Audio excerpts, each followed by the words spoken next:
వరకు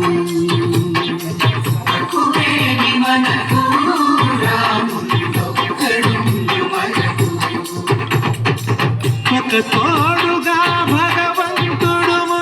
చక్రధారి చంతని గుండగతుమేమి